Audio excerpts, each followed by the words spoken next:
এই প্রবাসীর অভিজ্ঞতা থেকে আমি চিন্তা ভাবনা করলাম যে আমি যে একটা চ্যানেলের এটা শুধু একমাত্র প্রবাসীদের জন্য, রেমিটেন্স যোদ্ধাদের জন্য, যোদ্ধাদের সুখ দুঃখ সব নিয়ে আমি কথা বলবো।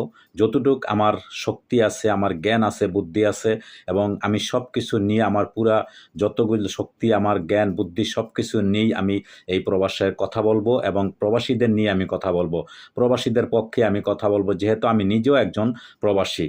তো যাই হোক, প্রবাসী বন্ধুরা, অবশ্যই আপনারা আমাকে সহযোগিতা করবেন। আপনারা আমাদের এই চ্যানেলটা অবশ্যই সবার কাছে পৌঁছে দিবেন এবং আপনাদের সুখ দুঃখ সব কিছুই আমি প্রচার করার, জানানোর চেষ্টা করব। যতটুক আমার আমার মতে জানা হয় আমি এটা আপনাদের কাছে পৌঁছানোর চেষ্টা করব। দর্শক, আমাদের প্রবাসী জীবনটা দেখেন, প্রতিটা প্রবাসী এক একজন যোদ্ধা। প্রতিনিয়ত যুদ্ধ করতে হয় মানুষগুলোকে এই প্রবাসের মাটিতে। যুদ্ধ বলতে যদি শুধু চাকরিস্থলের কাজটাকেই আপনারা বুঝে থাকেন তাহলে অবশ্যই ভুল করছেন। চাকরি করো পুরো মাসে, অতএব বেতন পেলেই নিজের জন্য সামান্য যেটুকু না রাখলেই নয়, সেটুকু রেখে বাকি পুরাটাই দেশে নিজের পরিবারের জন্য দিয়ে দেই। অধিকাংশ প্রবাসী নিজের পরিবারের সাথে রেমিটেন্স সমৃদ্ধ হয় দেশটাও। সে একমাত্র শুধু প্রবাসীর যে আমাদের ফ্যামিলি আছে, ফ্যামিলিদেরকে আমরা রেমিটেন্স দেই, টাকা দেই, শুধু আমাদের ফ্যামিলিটাই শুধু সমৃদ্ধ হয় তাই নয়, তার সাথে সাথে দেশও কি হয়, দেশও কিন্তু সমৃদ্ধ হয়। যার জন্য আমাদেরকে বলা হয় রেমিটেন্স যোদ্ধা। বাংলাদেশের প্রত্যেকটা লোকে আমাদেরকে বলে আমরা নাকি রেমিটেন্স যোদ্ধা, কিন্তু সেই রেমিটেন্স যোদ্ধাদের সাথে কি কি ব্যবহার করা হয় তাই আমি আপনাদের আজকের এই ভিডিওর মধ্যে তুলে ধরার চেষ্টা করব। এমন অনেক প্রবাসী আছে দিনের পর দিন দেশে টাকা পাঠাইতে গিয়ে নিজে অনাহারে কিংবা অর্ধাহারে থাকে, কিন্তু দেশে থাকা পরিবারের মানুষগুলোকে সেটা বুঝতেই দেয় না। কতটা কষ্টের এই জীবন দেশের মানুষগুলো সেটা কি কখনো বুঝবে? রোজার ঈদ কিংবা কোরবানির ঈদে এই প্রবাসীদের সবচেয়ে বেশি কষ্টের সময় নিজের উপার্জিত পুরোটাই প্রায় প্রবাসীর এই সময় দেশে পাঠিয়ে দেই পরিবারের মানুষগুলোর, যাতে ভালোভাবে ঈদ উদযাপন করতে পারে। নিজের জন্য বলতে গেলে অবশিষ্ট রাখে না কিছুই। আমাদের এই যে আর মাত্র 2 দিন আগামীকালকে বাকি আছে, পরশুদিন শনিবার থেকে আমাদের রোজা শুরু হবে। এই রমজান মাস আমরা পুরা রোজা রাখবো।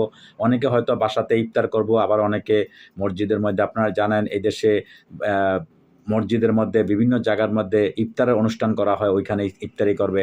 হাজার হাজার লক্ষ লক্ষ প্রবাসীরা বাহিরে ইফতার করবে।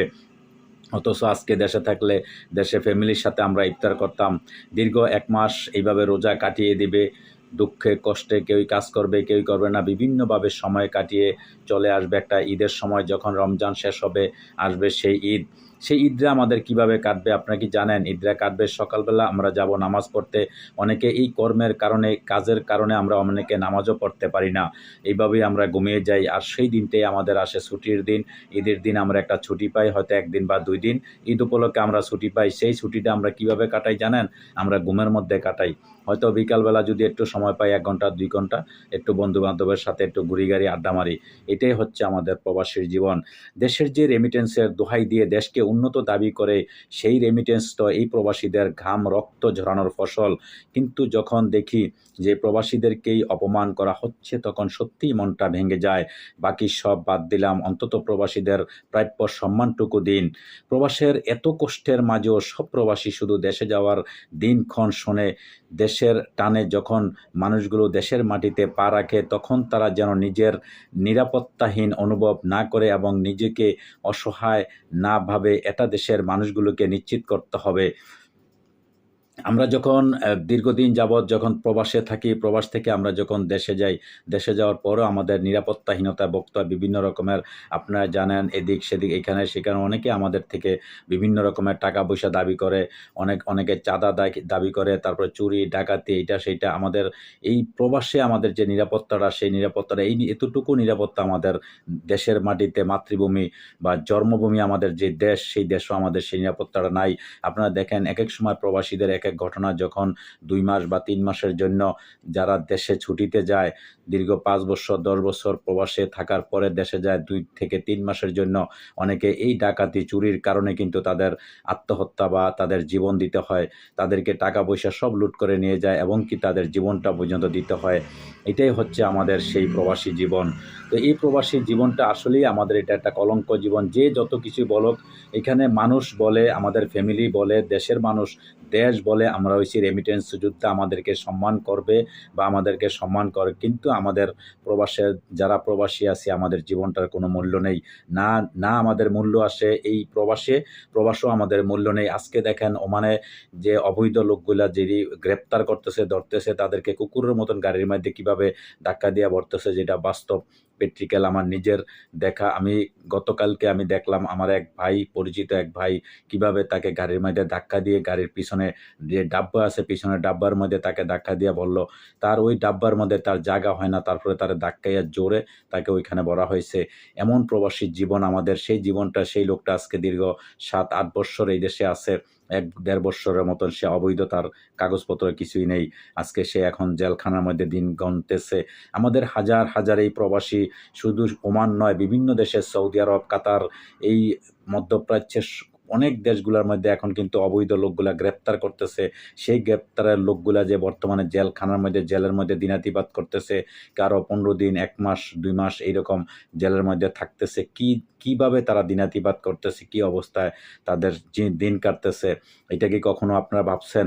তারপরে প্রবাসে অনেকের মৃত্যু হয়, দেখা গেছে সে টিকিট কাটছে, দেশে যাব মাত্র আর 1 দিন বা 2 দিন বাকি আছে, এমন সময়ও তার মৃত্যু হয় যে এরকম, কিন্তু 5 বছর 7 বছর পর সে দেশে আছে। ওই দিন একটা ভিডিও দেখলাম, সৌদি আরব এক প্রবাসীর মৃত্যুর খবর যখন আরেকটা লোক তার ফ্যামিলির কাছে দিতেছে, কি কান্না করতেছে, চোখের পানি, সেই ভিডিও দেখে চোখের পানি রাখতে পারলাম না।